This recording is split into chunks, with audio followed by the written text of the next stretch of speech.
পটুয়াখালীতে অতিথি আপ্যায়ন থেকে শুরু করে ধর্মীয় ও সামাজিক অনুষ্ঠান সর্বত্রই পানের বিশেষ কদর রয়েছে।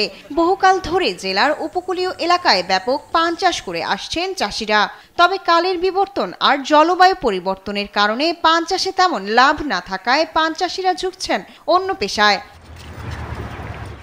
এবছর পটুয়াখালীতে প্রায় ৭০০ হেক্টর জমিতে হয়েছে পানের চাষ।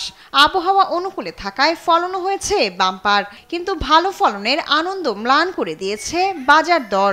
চাষিদের অভিযোগ, সার, কীটনাশক সহ কৃষি উপকরণের দাম বেড়েছে কয়েক গুণ, অথচ বাজারে পানের দাম নেমেছে তলানিতে।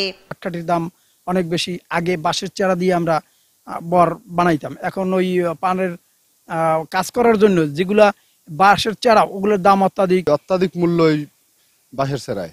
এই জন্য আমরা পাট করে দিই এখন, মানে গাইগুলো দিয়ে আমরা রাখতে পারতেছি না। পানের দাম যদি না বাড়ে তাহলে আমরা চলতে পারি না। বড় অবস্থা খুবই খারাপ।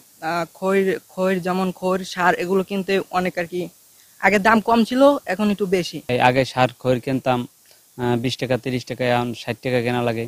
সরকারের পক্ষ থেকে কোনো ধরনের প্রণোদনা বা আর্থিক সহায়তা দেয়া হয় না। তবে ভবিষ্যতে এ বিষয়ে সরকারের দৃষ্টি আকর্ষণ করার জন্য সচেষ্ট থাকার কথা জানায় কৃষি সম্প্রসারণ অধিদপ্তর।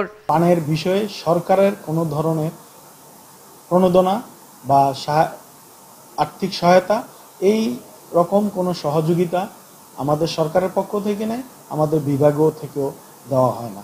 সরকারি সহায়তা ও সার্বিক সহযোগিতা করবে কৃষি সম্প্রসারণ অধিদপ্তর, এমনটাই প্রত্যাশা পান চাষিদের। শায়লা খান, নিউজ ডেস্ক, দেশ টিভি।